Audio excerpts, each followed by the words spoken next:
According to an article on newmedia.org, it states that 95% of the American population owns a cell phone. And in an article on valuepenguin.com, it states that 93.3% of the American population owns a vehicle or has access to one per household. So these numbers simply show how widespread and accessible these necessities are in our daily lives. These necessities, which are phones and cars, are very good when used responsibly, but they're very bad and very dangerous and puts everyone around you at risk when you use them together. In an article on DoSomething.org, it states that texting and driving will increase the probability of a crash of up to 23 times. But staggeringly enough, according to an article on HuffPost.com, it says that 49% of adults admit to texting and driving, even though 98% of adults are knowing and aware of the dangers associated with it. So the question amounts as to, why do so many people do it if they know the dangers of it?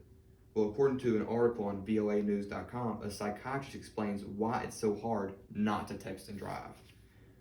Dr. David Greenfield says that it's because our brains react to excessive smartphone use the same way it reacts to drug use or gambling. He says that when we do something so much and ignore the risk or consequences of it, there's something psychoactive about that behavior. He says when our phones beep or buzz with a notification, it alerts us and lets us know that something potentially pleasurable is waiting for us if we pick up our phones. And then this anticipation of pleasure causes our brains to release dopamine. And dopamine is a pleasure chemical associated with the reward center of our brain and is associated with pleasures such as food, sex, and drugs. He says it's also much like the thrill of gambling in that our phones are like the world's smallest slot machines, and that the unpredictability of the notifications that we get keep us looking at it over and over again, no matter what we're doing, whether it's walking or driving. And while drugs, gambling, and excessive phone use all have the same neurobiological pathways that can be studied, they aren't the same. He does say that excessive phone use is more like an irritability and not a dangerous addiction. And so we've cleared and covered the reasons why we text and drive on a neurological level. But here's some simple reasons why we do it on a personal level. In an article on CBSNews.com, it says that 43% of texting drivers simply want to stay connected with friends or family. And nearly a third of texting drivers say they do it out of habit. So we've talked about why, but here's why we shouldn't text and drive. In an article on APECSEC.org, it states that it gives us 3 reasons why not to text and drive. Number 1 says that it creates unnecessary distraction, and that texting and driving is something that should never be done under any circumstance, and that our attention should be always on the road and what's around us.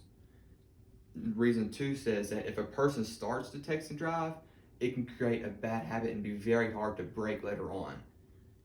And number 3 says always texting, no matter what we're doing, creates a diminished ability to enjoy life.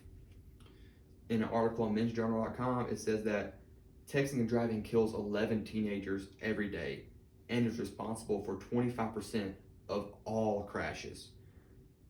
And texting and driving is the same as driving after drinking 4 beers, and texting and driving increases our time looking off the road by up to 400%. All this shows how dangerous texting and driving is. The statistics alone have so much weight. But what makes it even more dangerous is the fact that it doesn't even feel dangerous.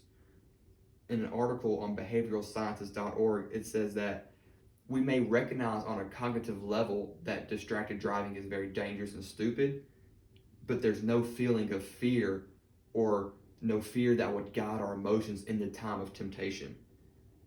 The article says that we feel in charge and our brains do such a good job in doing so that we don't know that it's all illusion until it's too late. And it also says that if our hearts would start racing as soon as our eyes drifted off the road and as soon as our attention started to drift, we would be more inclined to stay focused and looking around us and at the road while we're driving. So simply put, all of these reasons when weighed against the lives put at risk, are simply not worth it. I hope when you leave today that you will put your phone up, turn it off, put it in the glove box, or give it to a passenger, because when compared to the lives that worth the risk, texting and driving simply isn't worth it.